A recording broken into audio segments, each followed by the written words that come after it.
Hello and welcome to another edition of Video Games to the Max, the games of the decade, and we're in 2017, and I don't know if this is going to be perhaps the longest episode of all of them, because my lord, this year was absolutely, I don't know what more adjectives you can get. This is the year of the Switch.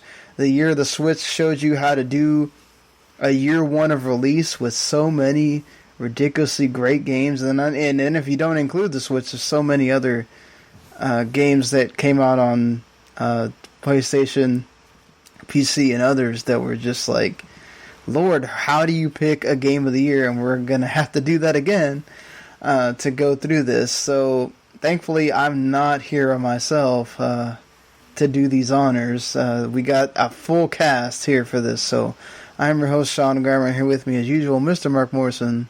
Howdy. Also here, Jens Dietrich. Salutations. Randy Isbelle. Hello. And Daniel Anderson. Hello. So,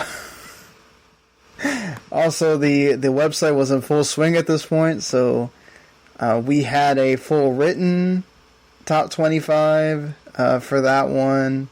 Which was done by the whole staff, and it's interesting to see some of the games that made that list that are not on the list, the redo list at all.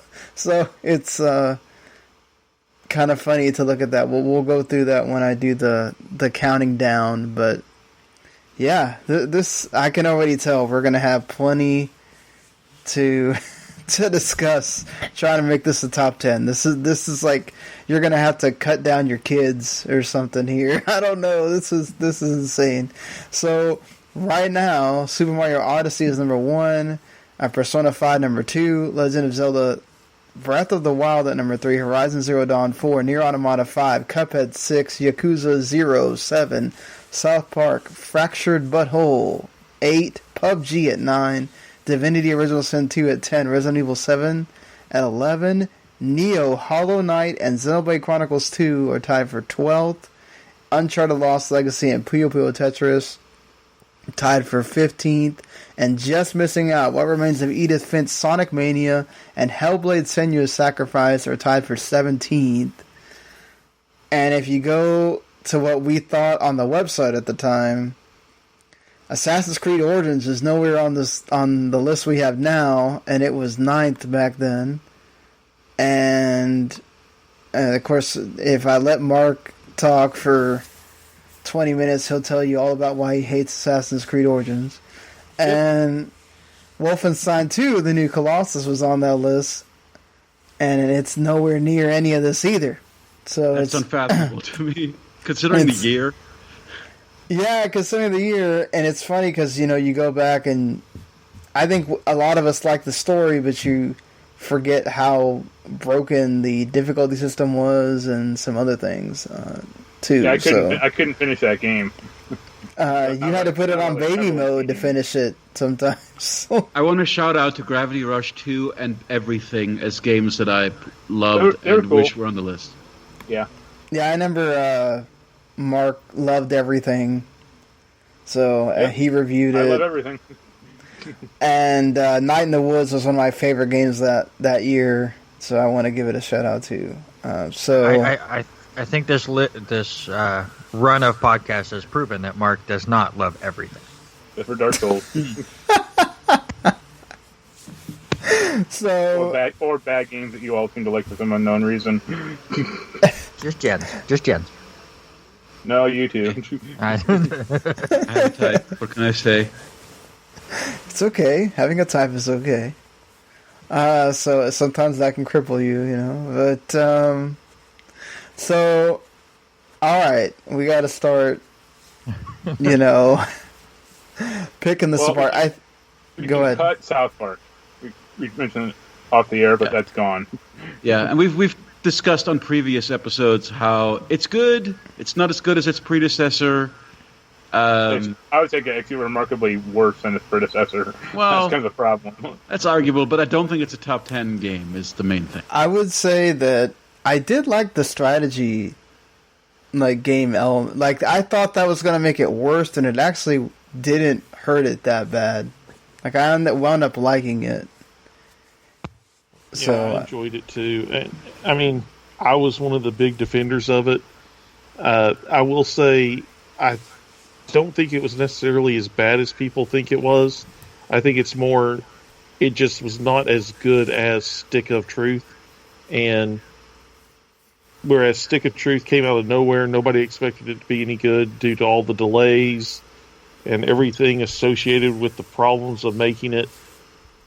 When you had Fractured Butthole announced, it suddenly had to live up to what, in some cases, was seen as a game of the year at the time. Yeah, I just think for me personally, Stick of Truth, there are sequences that have stuck with me more, gags that have stuck with me more. And generally, I think the fantasy role-playing conceit works better than the superhero.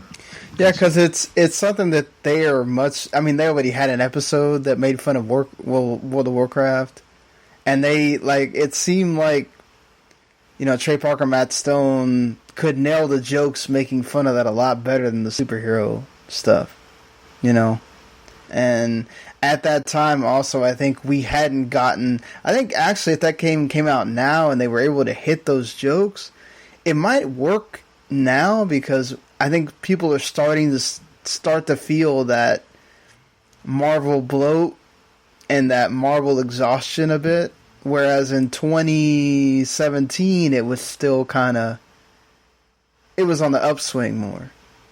Yeah. So, But alright, okay. So we did the removing. What are we going to put in its place? For your Tetris. No. I'm sorry, Mark. I know you love that game. But, I'll go ahead and jump in and make a case for Resident Evil 7. I have a unique view of it. It was one of the very first games I played when I got my PSVR headset, and I loved the game. It is completely different playing it in VR than it is just playing it in a normal style, and it was a great game in VR. I think that it deserves to be in the top 10 lists just because of how good it was in VR and how immersive it actually felt. Yeah, the fact that you could play that entire game in VR is amazing. I only had a VR for a little bit. We had financial issues, so I only had a VR for a few months, but that was a game I definitely played a good portion of. I don't know how anybody could finish it, because it was spooky. And I more spent my time in Resident Evil 7 with the VR headset just wandering around and seeing what I could break. And you can't really break a lot of that game. Because you could stick your head in the refrigerator and there's stuff behind things that you normally couldn't see. And it's like the detail that they added to that game was fantastic. Not to mention that it was a great return to form for that series. It does get a little action-packed in the later half of the game, and I wish the last 2 hours of the game wasn't included at all. But that first section of Resident Evil was so good, and just gave you the creep feels completely. It was Resident Evil meets Outlast, and it was a perfect marriage. I can also vouch for it's great in VR, and I played a large chunk of that game in the VR, and I don't know how many times I think I had to take it off because I got scared. Playing it at night in a dark room, and I'm just like, holy crap, why did I make this decision? Why am I making this decision right now? But it was it was so good. Not to mention the characters for that whole bad family were really well done too, and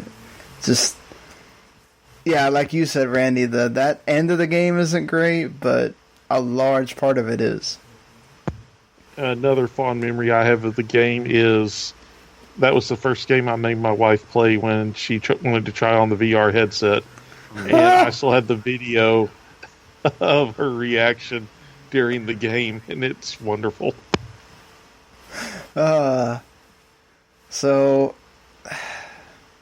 this is one of those times that the whole influential and important things really hurts because, like, I don't have any connection to PUBG. I know some people do.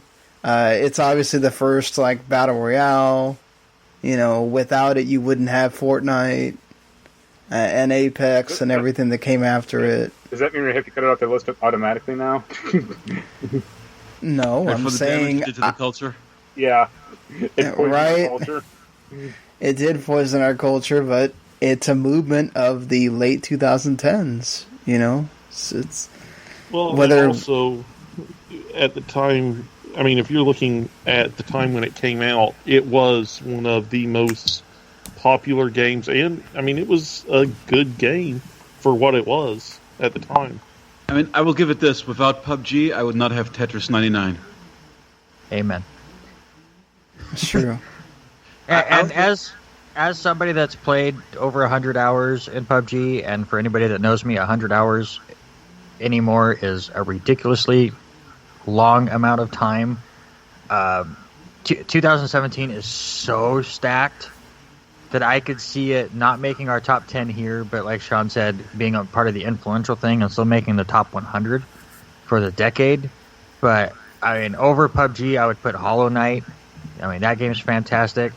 And What Remains of Edith Finch is a game that I played last year, just catching up on things. It is amazing. I don't know if I've played a story that hit me as hard as that game in so many different sections.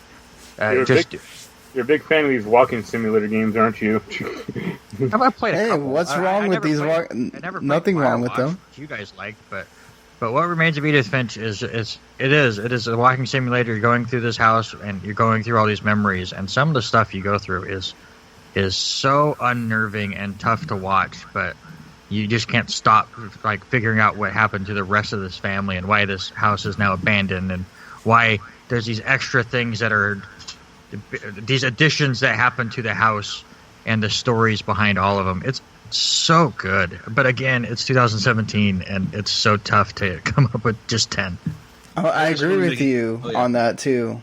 Like, you said it perfectly. I don't need to say anything else about Edith Finch. That game is playing it on the Switch. It's, you know, just the perfect game to have portably, and it like does all the feels. And sorry, Jens, I cut you off, but just wanted to. Oh no, it's okay. I was changing the subject, so it's good that you got your words in about Edith Finch.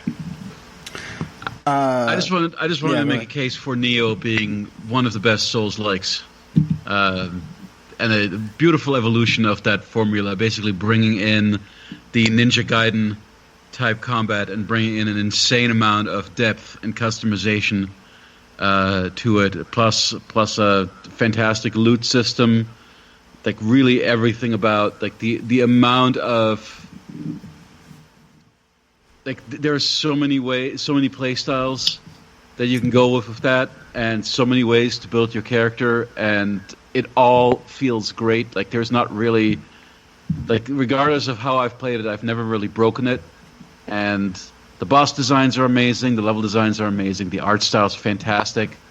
It's one of the best ones of those. I mean, I'll take it over Dark Souls 3 for sure, since we cut Dark Souls 3 out of the previous one. I think it's a lot better than that. Oh, when we're here again in 10 years and we have Neo 3. Well, I thought you liked probably not this. I thought you liked this one, Mark. It's okay. I guess not my favorite. I mean, me and Jens tried to play it, but like the online was kind of screwed up for both of us. That's one strike against it, is that the online is pretty bad. Like, you can basically only play levels that you've already played solo, and you have to kind of pick them from a menu. I mean, it's not like a Dark Souls because like you have literally a level select or like a mission select. Like, it's not like a whole big world to explore, which I kind of actually liked. Right, but I do kind of like these more self-contained. Again, they're more self-contained kind of labyrinths. Yeah. But they're really, really good. I just think it's it's one of the great ones in that genre, and I think it should probably make the list. I'm a huge Yakuza fan. I've been playing Yakuza since the original came out on PS2 back in the day. Love that series to death. I am going to make a weird, half-hearted argument for cutting Yakuza 0. Wow. So I can understand that, like, it's the Yakuza game that made people like it saved that series. Like I'll always give it credit for saving the series. Like the whole reason why Yakuza games are coming west now, why I still can play them, is because of Yakuza 0, and it deserves all the credit for that. I think it's probably the most overrated game in the series. Wow. It does not, like, narratively does not connect well to the original Yakuza. Like, all the stuff they do with Nishiki kind of fucks up the emotional arc of original Yakuza. Majima is a totally different person in this game than he is in any of the subsequent Yakuzas, and they do not explain what the fuck happened. Like, how he changed from being a reasonable, kind of do-gooder guy to being the psychopath who loves to fight for a challenge in every other Yakuza. So there's an actual character in Yakuza 0, which is nice. Well, but it's like he's a totally different character. Well, yeah, he's a character. He's not some jackass who just laughs constantly. Okay, well, you're also like going by like the Kiwami. You're going by the remake stuff. I've not even played the Kiwamis because I got like burned out on them at some point. 6 is the last one I played, but the there's a lot of grind to it, especially with the real estate stuff. As opposed to the other Yakuza games. There's grind in all of them, though. Yes, but not to the degree that 0 has. I feel like 0... I think I will disagree with you about the grind, because I think the real estate stuff makes it way easier, because your experience is your money. So and I don't like that. I absolutely do not. That's one thing I really dislike about it, is that they like combining your money and your experience into one thing is to me a bad change. No, I like that because it's better than some like a bit like Byzantine system that they have in the current ones, where it's like, how do I build up the yellow one? I don't know. Okay, the pink one. I don't know. I don't like the really. I really like Yakuza leveling system from like 1 through 4.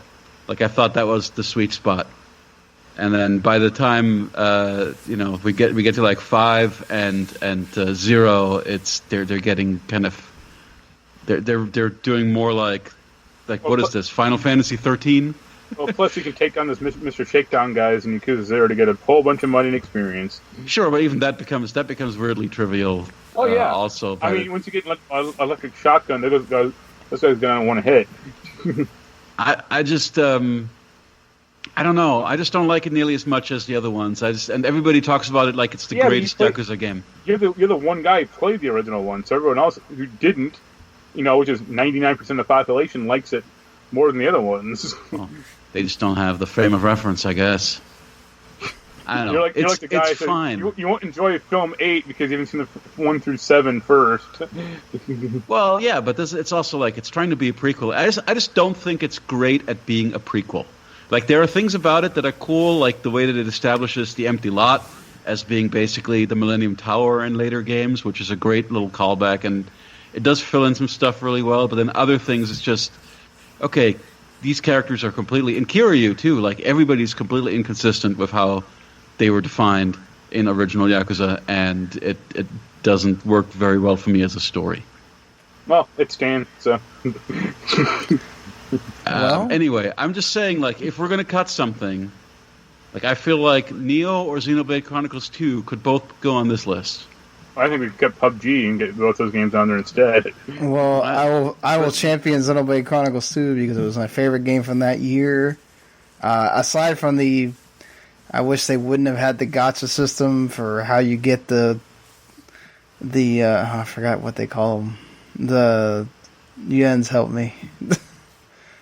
I don't remember. It's been too long. My main thing with Xenoblade Chronicles 2 is I just know that like the characters have become like a thing that I just see people doing. I see Pyra art on Twitter to this day. Like every time I log into Twitter, somebody has drawn Pyra. Yeah, Mithra art as well. Yeah, they make statues of them still. That there's like something about that game has had a longevity in terms of. Well, and then also like the characters are much more realized, I think, than in the first game. They're a lot funnier. Like this is the first out of the 3. I forgot what the name of the damn bunny is, but I know it's Tora. But but I can't remember what their species is or whatever. Like, he's the only one I could actually stand out of 3 games. Like, he's actually funny and he's not annoying. And then, like, Rex is, Shulka's much better than Rex.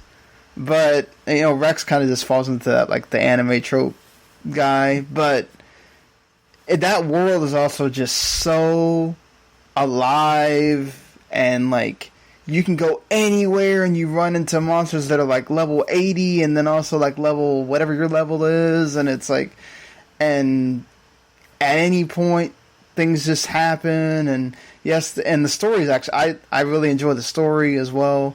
Just some of the music is absolutely fantastic. It's like one of the best soundtracks in all of video games. I still put that on. Mitsuda, one of my favorite composers. I mean, of course, freaking Chrono Trigger guy. Yeah, I mean, I wish they would go let them make a Xenoblade Orchestra. I would go watch it. I will if you want. I've got the 8-disc soundtrack album up, whatever the huge one. So yeah, if you want it. Well, no, I meant like how Final Fantasy has where you can go see them at an orchestra. It'd be great if they did that with the Xenoblade series. I would love it in concert, but I mean, like the it is already fairly orchestral when it's not being like a weird poppy or like the hip hop. Like that's like another thing I like about that soundtrack too, is that there's so many different musical styles represented in it too. It's like you've got your traditional orchestral and choral things, but it's also like, here's a rock track, here's a hip hop track, here's just like a weird experimental, like soundscape thing. And it all works depending on where you are and what world you're in and all that stuff. I mean, jazz. Yeah, it's so good, and I mean, there's a reason why they are sort of remaking the first one in the second one's vein as well. I think because it, like, if you go back and play the first one, it's a little bit like difficult, to kind of understand. It takes a while, and the second one does also have that thing where I didn't. All got weight systems. Yeah, I mean, like I didn't know you could do the combo thing until like almost toward the end of the game. I had played that game almost the entire way without knowing what the combos did, and then when I finally got it, I was like, oh, this makes total sense. Okay, yeah, I love it. And also I love what's her name? The one that has the Bridget as the cop female. I can't remember her name, but she's great as. It's been so long since I played this game, but yeah, it's just it's one of the games that like I've sat there and I thought about it when I wasn't playing it. It's and I would go home from work and I want to keep playing it, and it's a freaking 80-hour game, and it was great. So. I mean, yeah. Also, I think Hollow Knight does Dark Souls, Metroidvania. What? Was it Fiora? No. Okay. That's from the first game. Fiora is. I can't remember. Fiora is Klaus. Sorry, I'm an idiot. Yeah. Gosh. So, yeah, it's been too long. But yeah. One thing I'll say, if we're talking about cutting games to make room for some of the others, there's one game that's in the top 10 right now that wasn't even on our top 15 at the time. Uh-huh. And that's Cuphead. And I don't know, I don't remember exactly why it wasn't. I think only I had played it at that time. So we weren't like totally fighting for it. We also knew that we had so many freaking games at the top that it was like difficult for us to like go through and say, okay, Cuphead needs to be higher than all these games. It's just, if you think about Cuphead, wasn't it initially almost broken upon release as well? Like something wasn't working right. No, well, it was fine, wasn't it? Oh no, the thing that was the problem was the you couldn't beat the game on easy mode. That they had to patch that in later. Right, but that was a design decision. That was not. Yeah. It was not broken or anything. It's just the easy mode really existed only as a training kind of thing, I guess. I remember there being some issue with it right at release, but I mean, and that might be it. I don't have a stuff. I just don't like reference, but I think some of the ones where you had to like do the stuff with the ghost was also messed up, or whatever. So, Randy, you love platformers, so like, where do you stand as a fan of like Super Meat Boy and stuff like that? Super hard platformers. Where do you stand on Cuphead? Sadly, I've only played a little bit of Cuphead, but from what I've played, it's fantastic. I've gotten 6 or 7 levels into it. It's just I don't touch my Xbox as often, so it just kind of has sat there. No one does.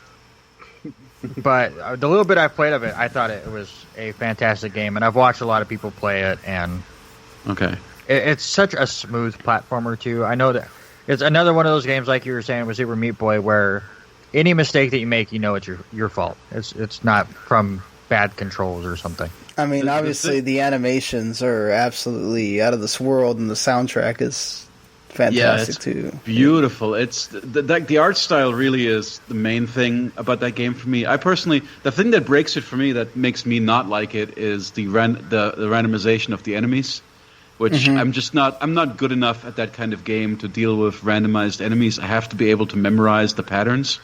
And Cuphead the bosses have the bosses do let you, yeah, to some degree. I don't know. I was going to advocate for cutting it, but if Randy says it's the bee's knees, then it's solid. That's a box quote.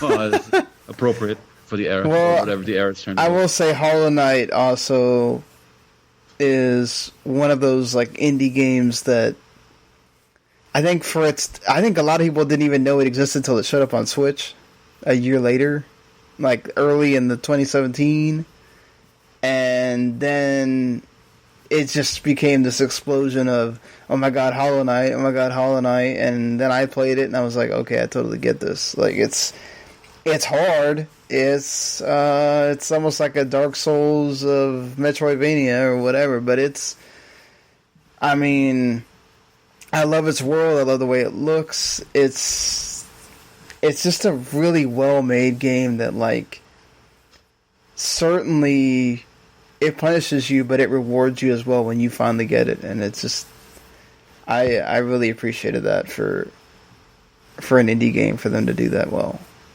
So, I guess what I'm looking at is, would we consider Cuphead and Hollow Knight as more influential than top 10, given the other choices that we have? Yeah, I think for sure.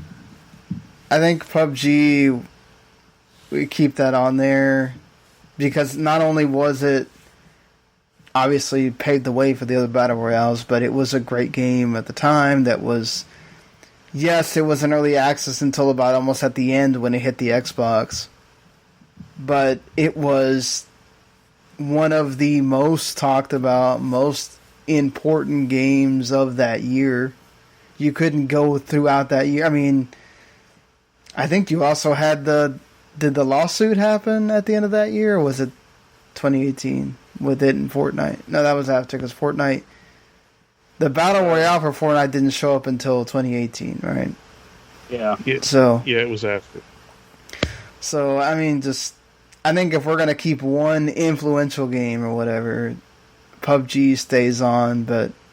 Okay, I mean, if we're only cutting one, we just have to pick one. Well, we cut South Park, and then we can cut Cuphead too. Are we? If Are we want to cutting move. Cuphead? I mean... I feel like Randy talked me out of it. I don't know, I feel like we all talked way more about enjoying Resident Evil 7. Well, and I think, I mean, again, it's not saying that Cuphead isn't a good game and won't be on the top 100, but is it as good as some of the other choices that we have for this year? For this year, and that's where I'm not sure if it is or not. Right. I guess I'm going to give up on Neo. I don't think Neo is going to happen. Also, we haven't even mentioned it, but Hellblade was an absolutely fantastic game for that year.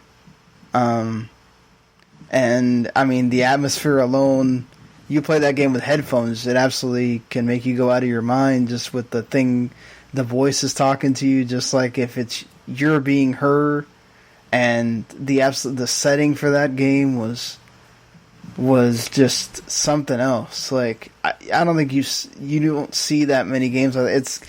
It's not only narrative based, but it's also got combat, which is really good, and it got difficult later, and just the way it told its story is absolutely just. I think it's the reason why there's a Hellblade 2, and it's that the lead game aside from Halo that they're going with for the Xbox Series X. I mean, it's something that stuck with me for that year. It's another game that I really, when I was done playing it, I was like, wow, this is an experience I haven't felt playing a game in a long time. So, I think we ended up having it at 11 or something. I was going to say, what's the one game from this 9 would cut? 9? Well, I mean, the only one... Jens is saying Yakuza, I'm saying Cuphead. I'm on board of cutting Cuphead instead of Yakuza. Yakuza did save the series for the West. Yeah, because we did kind of use that same criteria for Fire Emblem Awakening, so... a few years ago.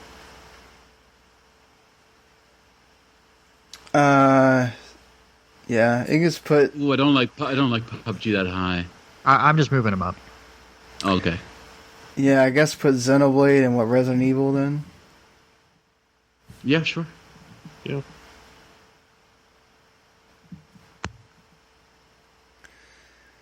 Okay.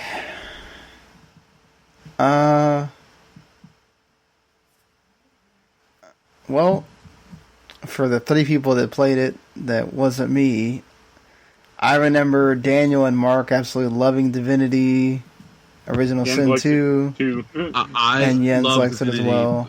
I love it as a co-op game. Like that is the closest that I've ever come to being able to play.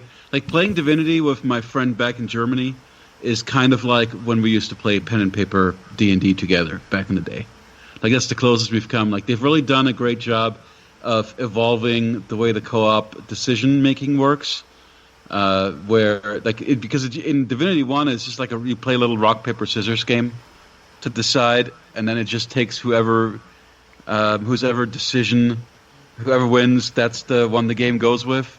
Whereas here it's much more dynamic, and it's based on who your character is, and all of your characters have backstories, as we discussed in the previous podcast. It's more like Dragon Age, the original one, Origins, where you have each character has like its own little start and its own little character quest in addition to the main game, and it affects the story and affects how they interact with each other, and it affects co-op in interesting ways. So they've really thought through how to take the original Divinity, which was already an amazing game, and just, take it to the next level.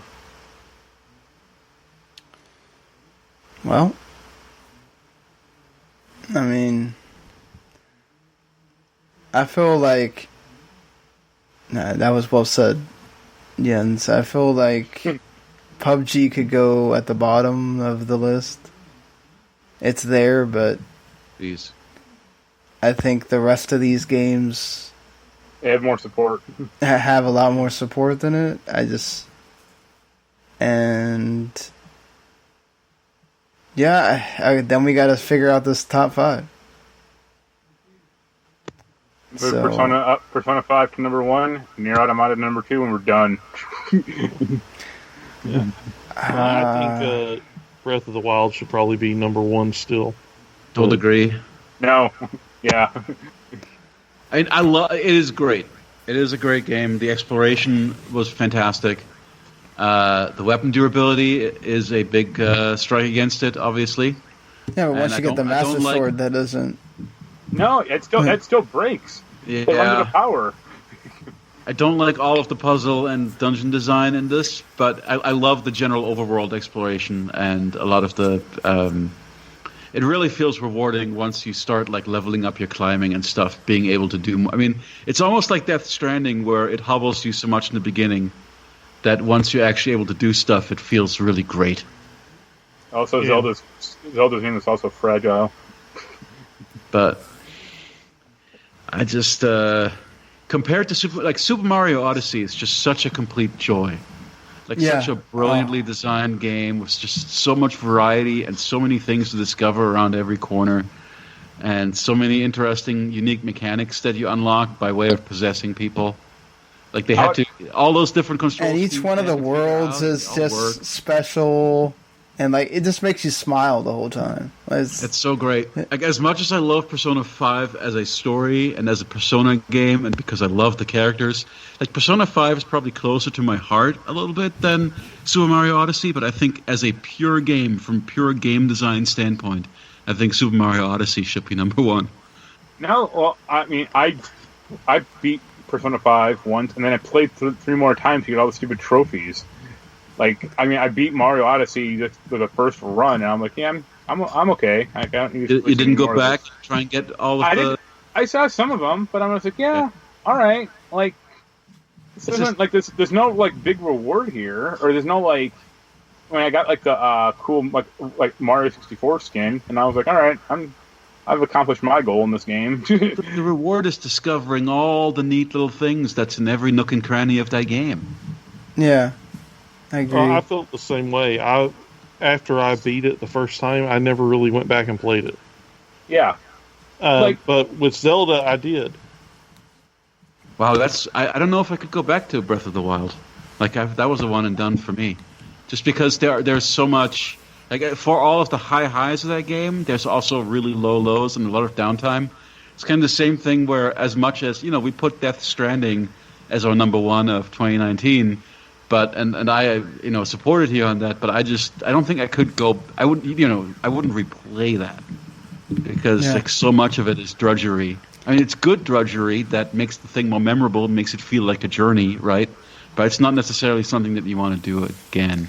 I will say, Daniel is not alone, and there are a lot of people that love that game so much they go back into it just to explore. Just to find things, just to find more shrines, just to, cook. Yeah, but it's just at a certain point you just kind of do it. It's all right, well, there's either going to be maybe a heart container or some upgrade thing, but it's not game breaking or it's not like a huge new item. It's it's one of these going to be one of these 3 things. That's about it. Yeah, I think something that all these games, the top 5 have in common is you could put any of their soundtracks on and you'd be good. I'm not sure about Horizon Zero Dawn. Yeah, I'm not... I mean, there are people who love that, though. It's a little bit too modern for me. But Nier Automata is an all-timer. Persona 5 is an all-timer. I like Super Mario Odyssey a lot. Super Mario Odyssey is just, that's all... It's great for its own, what is... of course, they overplayed that Jump Up Superstar or whatever, but it is what it is. And of course, Breath of the Wild. I think we could at least move Horizon Zero Dawn to number 5. I agree with that. Yeah, I mean, Randy, you being did you get to play a lot of Horizon? Yeah, it's like Cuphead. Again, there's so much stuff in 2017, 2018 that I'm still playing catch up. They're actually finally just put Horizon Zero Dawn on PlayStation Now, so I can finally get my hands on that one. I played it at release and I beat it, and I can tell you ending spoiler, but there's nothing else I can tell you about that game because this story is just so predictable. The ending is memorable, though. Yeah, that's why I can blast I liked going around and hunting in that game and exploring. Yeah. I mean, I was feeling the same. I would even be willing to put Zero Dawn above Breath of the Wild just because I think it didn't have the weapon mechanic of the degrading weapons that kind of annoyed me in Breath of the Wild. So Zelda number 5? Well, to make a case for Nier Automata, Nier Automata is a great open world game. It is a great platinum game in terms of the combat system, but most of all, it is one of the most amazing bits of storytelling in a video game. I agree. Yeah, there are some complaints about Nier. The map is... I didn't really have a problem with the map, but I know a lot of people did. They couldn't figure it out, and it's no, it's supposed to look junky and shitty. That's kind of the point. Everything But the interface design has a point and is brilliant in my mind. I vote for putting Nier at 3 and then dropping the other two down. Yeah, if you just move Nier to 3, I'd be pretty happy with this list, actually.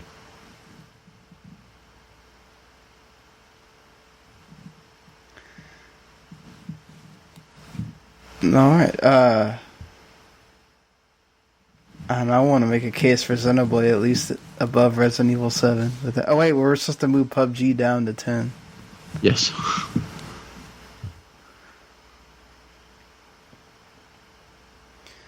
So, alright, I mean, not gonna keep arguing for Persona 5 at number 1.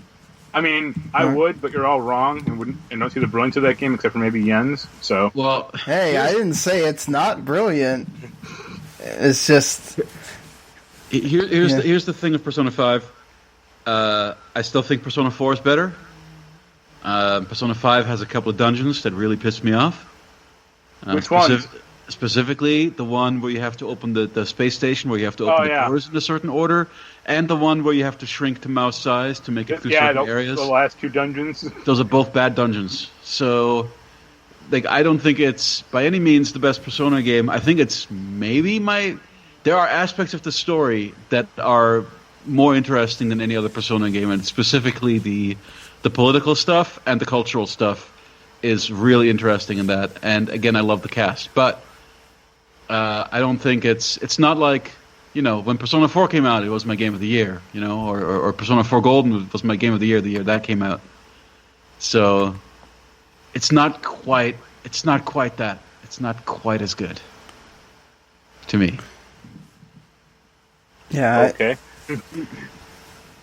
Whereas Super Mario Odyssey may be my favorite Mario, like straight up best Mario game. I realize that Mario 3, there are a lot of great Mario games. It's a tough field to compete in, but it's just, at least of the 3D ones, it's just so above and beyond. Like more so than Galaxy or Galaxy 2 even. Wow. What High about Mario praise. Sunshine? I know you hate that. I think Sunshine's okay. I think Sunshine gets a bad rep. It's got its moments. I wish they would get to remake it for Switch or something. Yeah, but I do agree Because with they you, didn't Sean, get to about- finish that game. It felt like they rushed it. Like there was things, they could have They had to added. get it out because like the GameCube lineup was like bad at the time. Yeah. They're like, crap, no one's buying Luigi's Mansion even though it's good. Let's put this out real quick. I would support you, Sean, on flipping Resident Evil and Xenoblade, but I don't know how everybody else feels about it. Yeah, I'm not going to argue with it if you guys feel that strongly about it. All right. But There you go. We have our top 10 for 2017, which looks a lot different than the one we did back in the day. So it's funny how we've flipped things from back then. Super Mario Odyssey is your game of the year now for 2017. Persona 5, number 2. That's the one that stayed where it was. Nier Automata at 3. Legend of Zelda Breath of the Wild at 4. Horizon Zero Dawn at 5. Yakuza 0 at 6. Divinity Original Sin 2 at 7. Xenoblade Chronicles 2 at 8. Resident Evil 7. Biohazard at 9. And PUBG, Players Unknown Battleground at 10. So there you go. Now we get to move on to 2018 and 2019 in one podcast. Hopefully you like what you heard. If you did, hit subscribe. You can get Video Games to the Max anytime we have an episode drop. And yeah, join us pretty quickly for 2018 and 2019. So we'll see you then. Later, everyone.